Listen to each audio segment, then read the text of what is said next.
बाजीराव पेशव्याच्या मृत्यूनंतर शाहू महाराजांनी कोणाला पेशवाईची वस्त्रे दिली? आणि याचं योग्य उत्तर असणार आहे त्यांचा मुलगा बाळाजी बाजीराव उर्फ नानासाहेब यांना. मित्र हो, महा-टी-ई-टी परीक्षा 2026 ही 28 जून रोजी होणार आहे. त्यासाठी आपण इतिहास या पेपर 2 विषयासाठीच्या असणाऱ्या अभ्यासासाठी प्रश्न आणि त्याचे उत्तर पाहत आहोत. चला तर पुढच्या प्रश्नाकडे वळूयात. नादिरशहाच्या आक्रमणानंतर दिल्लीत काय परिस्थिती निर्माण झाली होती? आणि याचं योग्य उत्तर आहे अस्थिरता निर्माण झाली होती. पुढचा प्रश्न आहे अहमदशाह अब्दालीने मराठ्यांसमोर कोठे आव्हान निर्माण केले? आणि याचं योग्य उत्तर असणार आहे पानिपत येथे. अहमदशाह अब्दालीने मराठ्यांसमोर पानिपत येथे आव्हान निर्माण केले होते. पुढचा प्रश्न आहे 18व्या शतकात हिमालयाच्या पायथ्याशी असलेल्या आणि अयोध्या प्रांताच्या उत्तर पश्चिमेस लागून असलेल्या प्रदेशाला काय म्हणत? आणि याचं योग्य उत्तर आहे रोहिलखंड. 18व्या शतकात हिमालयाच्या पायथ्याशी असलेल्या आणि अयोध्या प्रांताच्या उत्तर आणि पश्चिमेस लागून असलेल्या प्रदेशाला रोहिलखंड म्हणत असत. पुढचा प्रश्न आहे रोहिले म्हणजे कोण? तर याचं योग्य उत्तर असणार आहे अफगाणिस्तानातून येऊन रोहिलखंड भागात स्थायिक झालेले पठाण. बघा, रोहिले म्हणजे अफगाणिस्तानातून येऊन रोहिलखंड भागामध्ये स्थायिक झालेले पठाण होय. पुढचा प्रश्न आहे रोहिल्यांचा बंदोबस्त करण्यासाठी कोणाचे सहकार्य घेण्यात आले?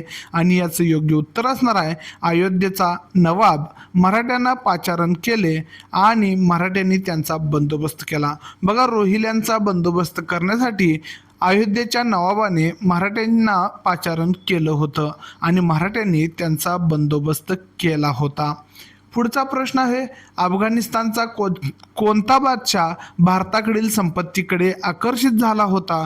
आणि याचं योग्य उत्तर असणार आहे अहमदशाह अब्दाली. बघा, अफगाणिस्तानचा हा अहमदशाह अब्दाली हा बादशाह भारतातील संपत्तीकडे आकर्षित झाला होता. पुढचा प्रश्न आहे अहमदशाह अब्दालीनं पंजाबवर कधी आक्रमण केले? आणि याचं योग्य उत्तर असणार आहे इसवी सन 1751 मध्ये. अहमदशाह अब्दालीने पंजाबवर इसवी सन 1751 मध्ये आक्रमण केले होते. पुढचा प्रश्न आहे मुघल बादशाने मराठ्यांशी ऐतिहासिक करार कधी केला? आणि याचं योग्य उत्तर असणार आहे 1752च्या एप्रिल महिन्यात. बघा, मुघल बादशानं मराठ्यांशी ऐतिहासिक करार केला होता आणि तो 1752 मध्ये एप्रिल महिन्यात केला होता. पुढचा प्रश्न आहे 1752च्या करारानुसार मराठ्यांनी कोणती जबाबदारी स्वीकारली? आणि याचं योग्य उत्तर असणार आहे रोहिले, जाट, राजपूत, अफगाण इत्यादी शत्रूपासून मुघल सत्तेचे रक्षण करण्याची. बघा, 1752च्या करारानुसार मराठ्यांनी रोहिले, जाट, राजपूत, अफगाण इत्यादी शत्रूंपासून मुघल सत्तेचे रक्षण करण्याची जबाबदारी स्वीकारली होती. पुढचा प्रश्न आहे मुघलांशी केलेल्या कराराच्या बदल्यात मराठ्यांना कोणते हक्क मिळाले? आणि याचं योग्य उत्तर आहे रोख रक्कम, पंजाब, मुलतान, राजपुताना, सिंध, रोहिलखंड या भागातून चौथाई वसूल करण्याचे हक्क आणि अजमेर, आग्रा प्रांताची सुभेदारी मिळाली. बघा, मुघलांशी झालेल्या या कराराच्या बदल्यामध्ये मराठ्यांना रोख रक्कम, पंजाब, मुलतान, राजपुताना, सिंध, रोहिलखंड या भागातून चौथाई वसूल करण्याचे हक्क आणि अजमेर, आग्रा प्रांताची सुभेदारी मिळाली होती. आता मला सांगायचं आहे तुम्ही चौथाई म्हणजे काय? कमेंटमध्ये उत्तर द्या. पुढचा प्रश्न आहे कराराचे पालन करण्यासाठी नानासाहेब पेशव्यांनी कोणाच्या फौजा दिल्लीला पाठवल्या? आणि याचं योग्य उत्तर असणार आहे शिंदे होळकरांच्या फौजा. बघा, कराराचे पालन करण्यासाठी नानासाहेब पेशव्यांनी शिंदे होळकरांच्या फौजा दिल्लीला पाठवल्या होत्या. पुढचा प्रश्न आहे बादशाने मुघलांच्या कोणत्या सुभ्यामधील चौथाईचा हक्क मराठ्यांना दिला होता? आणि याचं योग्य उत्तर असणार आहे काबूल, कंदाहार आणि पेशावर, जे पूर्वी मुघल साम्राज्याचा भाग होते. बघा, बादशानं मुघलांच्या सुभ्यामधील चौथाईचा हक्क मराठ्यांना दिला होता. काबूल, कंदाहार आणि पेशावर हे मुघल साम्राज्याचे पूर्वी भाग होते आणि येथील चौथाई हक्क वसूल करण्याचा अधिकार मराठ्यांना होता. पुढचा प्रश्न आहे, अब्दालीची कोणती इच्छा मराठ्यांशी होणाऱ्या संघर्षाचे मूळ कारण ठरली? आणि याचं योग्य उत्तर आहे, किमान पंजाबपर्यंतचा प्रदेश अफगाण अंमलाखाली आणण्याची त्याची इच्छा होती.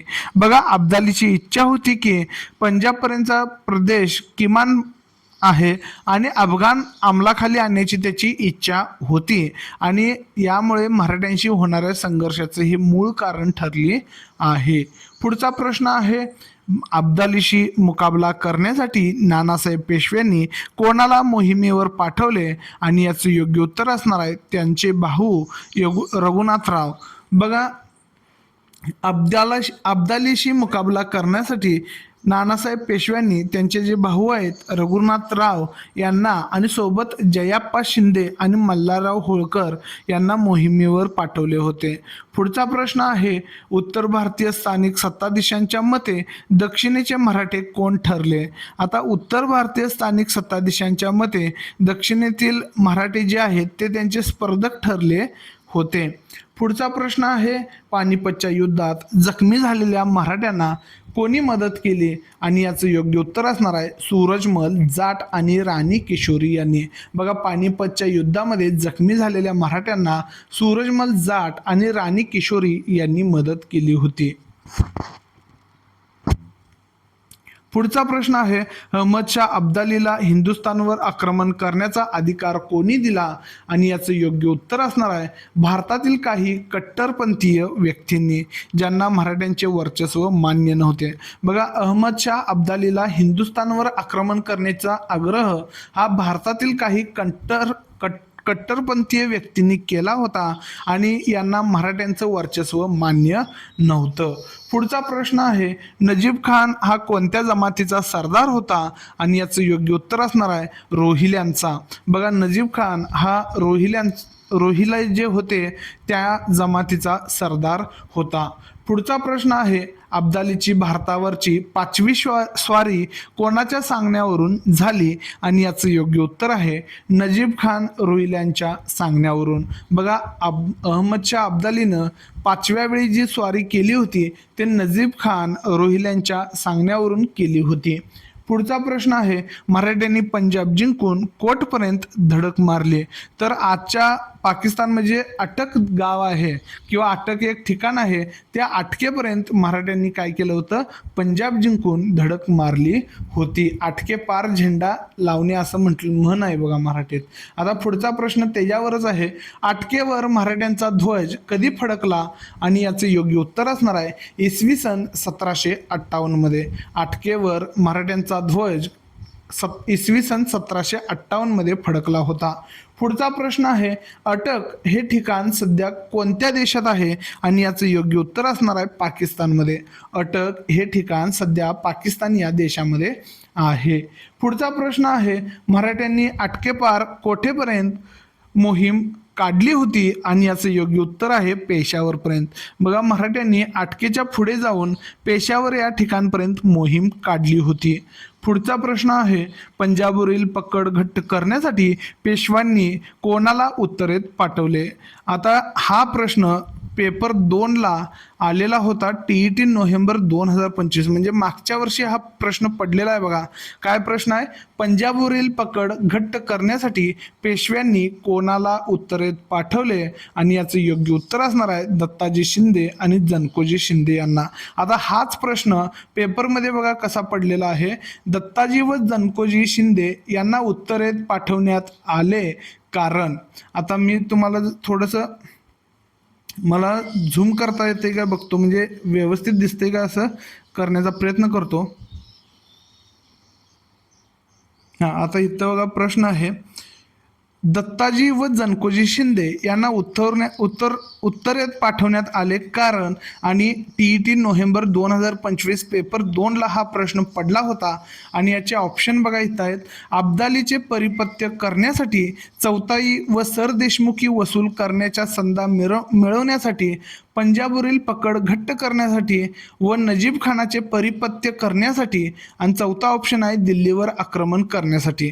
तर याचं योग्य उत्तर आता तुम्ही काय करणार आहे, कमेंट करणार असणार आहे. बघा, आता इथं मी सांगतो तुम्हाला, पंजाबवरील पकड घट्ट करण्यासाठी किंवा नजीब खानचे परिपत्य करण्यासाठी इथं जनकोजी शिंदे यांना पाठवण्यात आले होतं. आता इथं स्पष्टीकरण आहे बघा.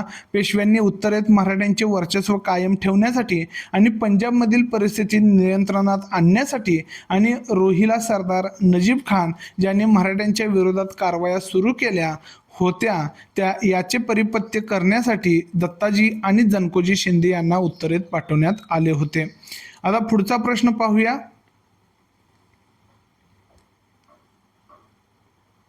दत्ताजी शिंदे आणि अब्दाली यांची गाठ कोठे पडली आणि याचं योग्य उत्तर असणार आहे यमुनेच्या तीरावरील बुराडी घाट येथे. बघा, दत्ताजी शिंदे आणि अब्दाली यांची गाठ यमुनेच्या तीरावरील बुराडी घाट येथे पडली होती. पुढचा प्रश्न आहे दत्ताजी शिंदे यांना वीरमरण कोणत्या लढाईत आले आणि याचं योग्य उत्तर असणार आहे बुराडी घाटच्या लढाईमध्ये. दत्ताजी शिंदे यांना वीरमरण बुराडी घाटच्या लढाईमध्ये आले होते. इथं दत्ताजी शिंदे आणि अब्दाली यांच्यामध्ये म्हणजे लढाई झाली होती. यमुनेच्या तीरावरील बुराडी घाट येथे ही लढाई झाली होती. पुढचा प्रश्न आहे क्यों पटेल जी हमारे साथ तुम और भी लढेंगे असा प्रश्न दत्ताजींना कोणी विचारला आणि याचं योग्य उत्तर आहे कुतुबशहा. म्हणजे नजीब खानचा हा सल्लागार होता आणि त्यानं हा प्रश्न विचारला होता क्यों पटेल जी हमारे साथ तुम और भी लढेंगे असा प्रश्न विचारला होता. पुढचा प्रश्न आहे जखमी अवस्थेत असताना दत्ताजींनी कुतुबशहाला कोणते बाणेदार उत्तर दिले होते आणि याचं बरोबर उत्तर असणार आहे हा बचेंगे तो और भी लढेंगे. बघा, दत्ताजी शिंदे यांनी हे उद्गार काढले होते बचेंगे तो और भी लढेंगे असं कुतुबशहाला त्यांनी उत्तर दिलं होतं. पुढचा प्रश्न आहे अब्दालीचा परिपत्य करण्यासाठी नानासाहेब पेशव्यांनी कोणाला उत्तरेत पाठवले आणि याचं योग्य उत्तर आहे सदाशिवराव भाऊ म्हणजे चुलत भाऊ आहेत नानासाहेब पेशव्यांचे आणि विश्वासराव म्हणजे विश्वासराव हा नानासाहेब पेशव्यांचा थोरला मुलगा होता.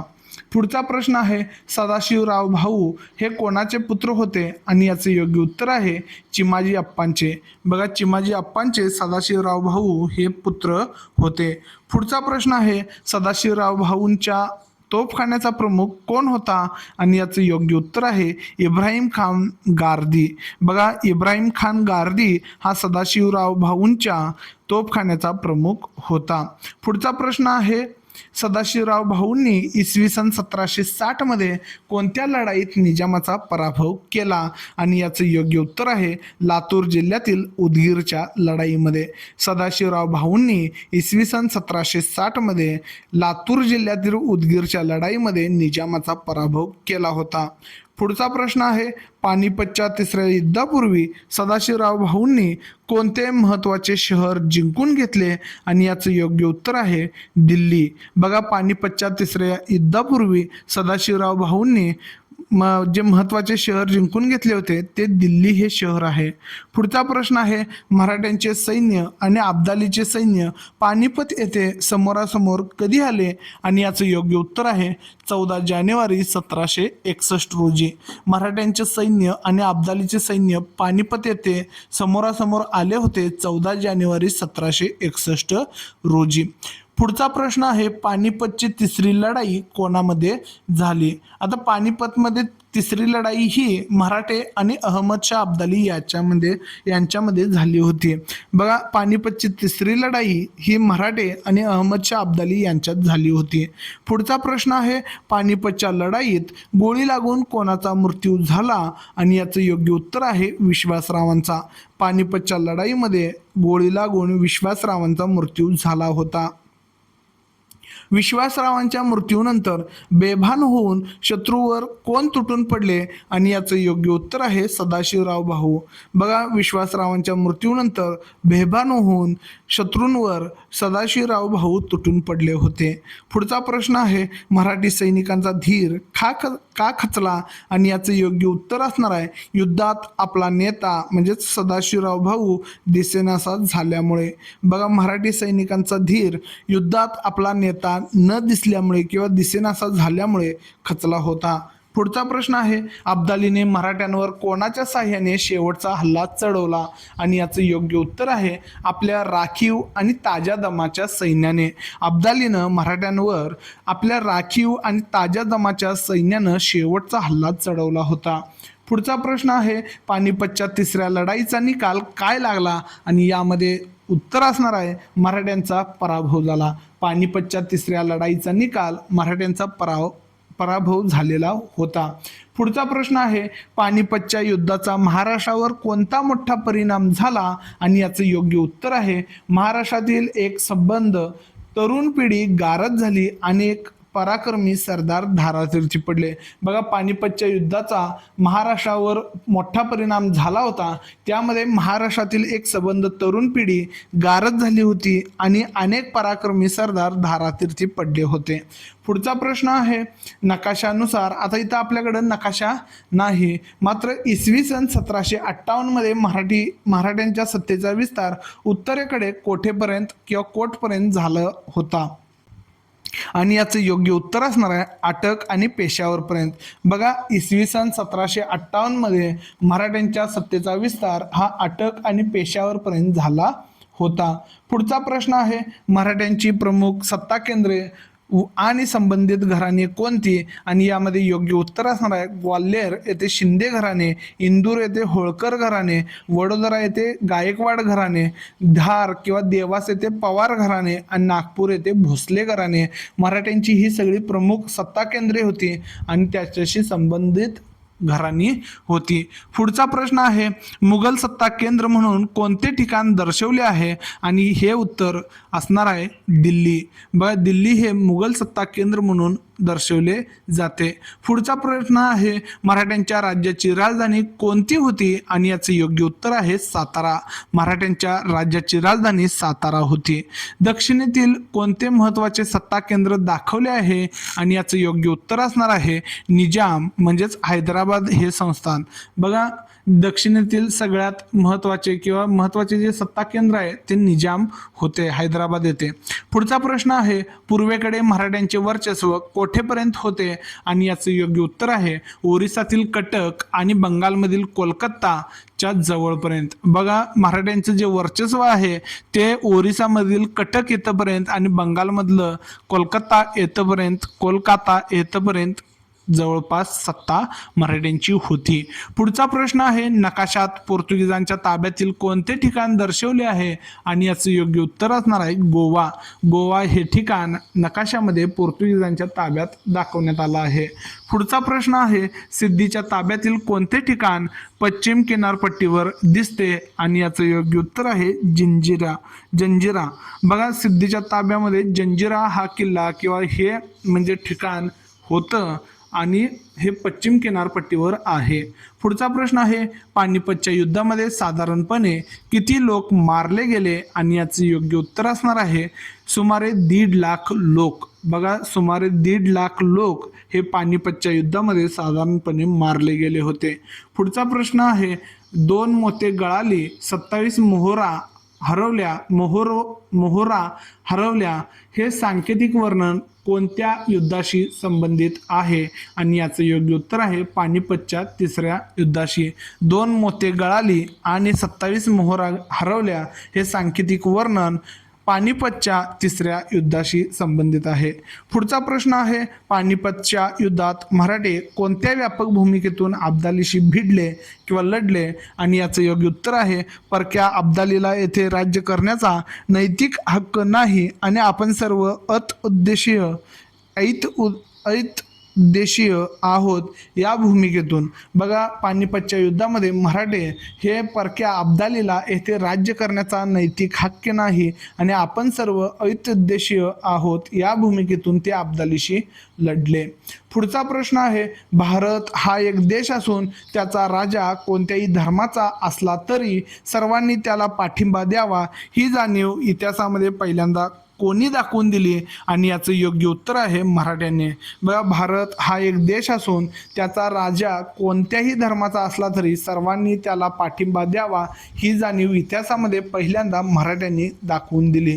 पुढचा प्रश्न आहे, नानासाहेब पेशव्यांच्या मृत्यूनंतर पेशवेपदी कोण आले आणि याचं योग्य उत्तर असणार आहे त्यांचा मुलगा माधवराव.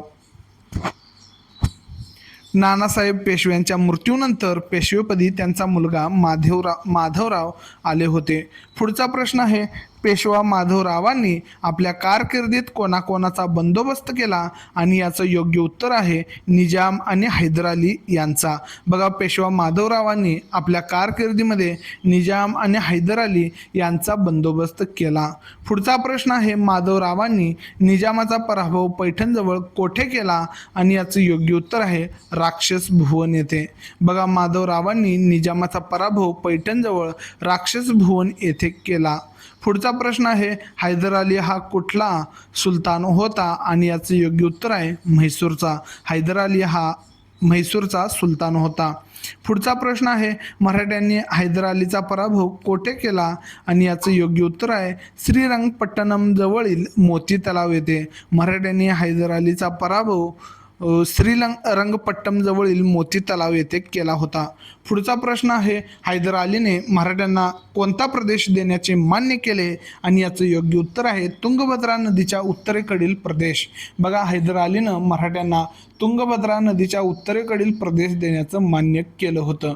पुढचा प्रश्न आहे, पेशवा माधवराव याचा मृत्यू कधी झाला आणि याचं योग्य उत्तर आहे 1772 मध्ये.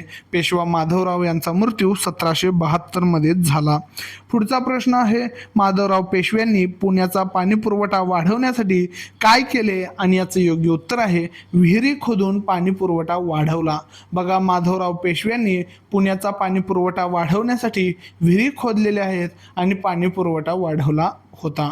पुढचा प्रश्न आहे, माधवरावांच्या काळात कोणते थोर न्यायाधीश झाले आणि याचं योग्य उत्तर आहे रामशास्त्री प्रभूने.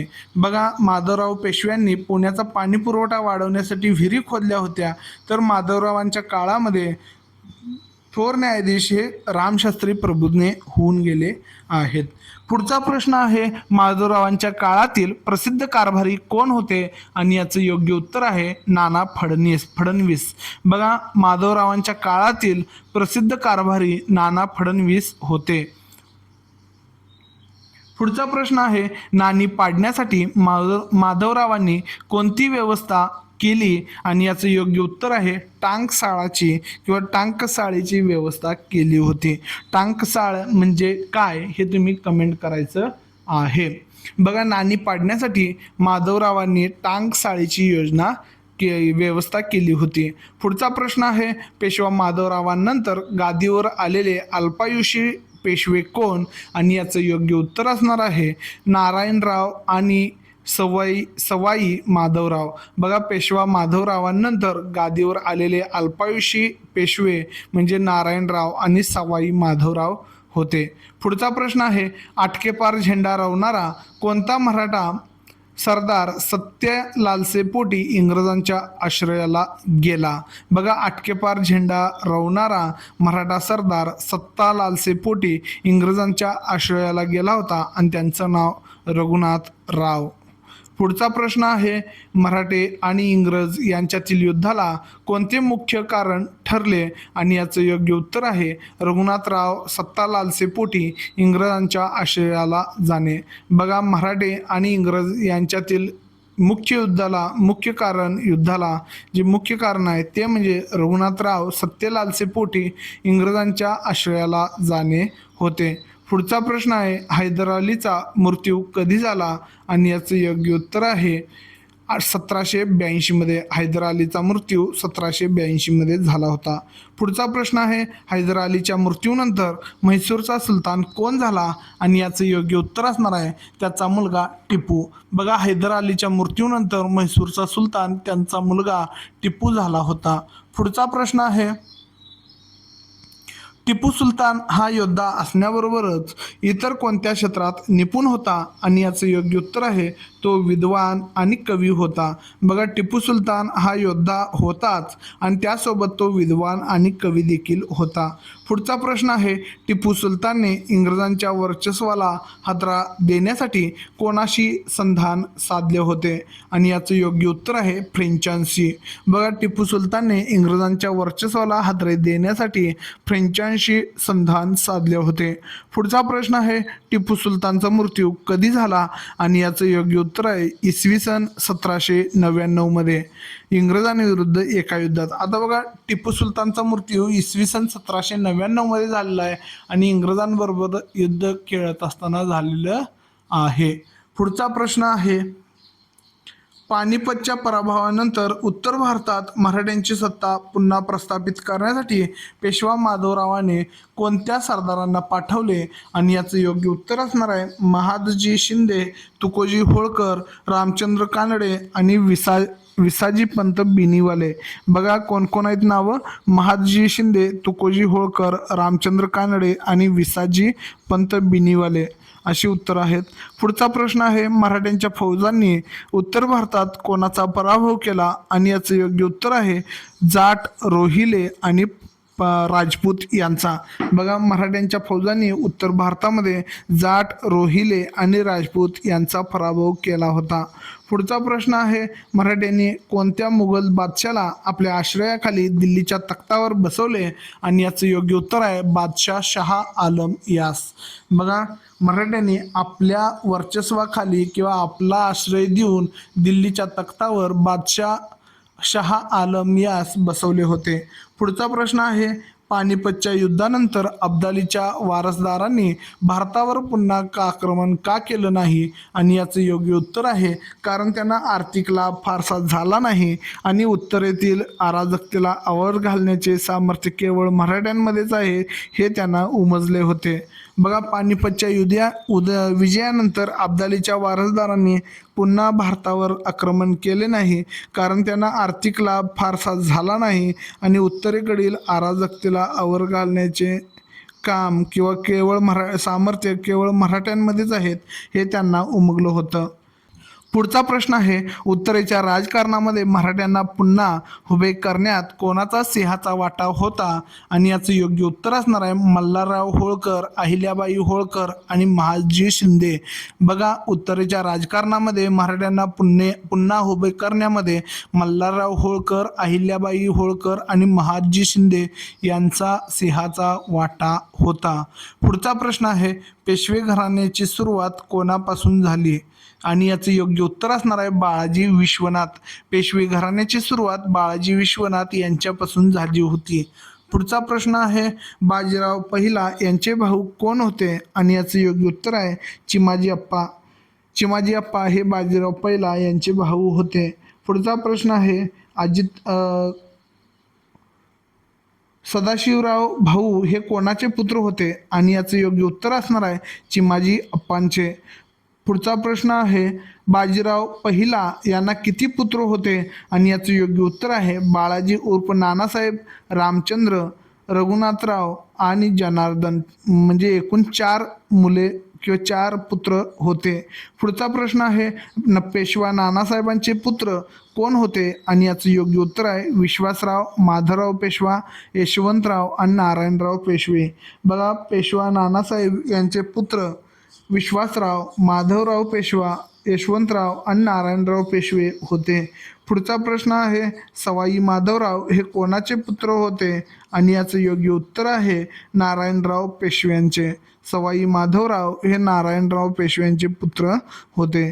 पुढचा प्रश्न आहे, रघुनाथरावाच्या मुलाचे नाव काय होते आणि याचं योग्य उत्तर आहे बाजीराव दुसरा. रघुनाथरावाच्या मुलाचे नाव बाजीराव दुसरा असे होते. पुढचा प्रश्न आहे, नानासाहेब दत्तक हे कोणाचे वारसदार होते आणि याचं योग्य उत्तर आहे बाजीराव दुसरा यांचे. नानासाहेब हे दत्तक होते आणि ते बाजीराव दुसरा यांच्याकडे वारसदार म्हणून आलेले होते. पुढचा प्रश्न इथं संपलेला आहे. असेच व्हिडिओ पाहण्यासाठी सबस्क्राईब करा आणि हा व्हिडिओ कसा वाटला हे तुम्ही कमेंट करायला विसरू नका.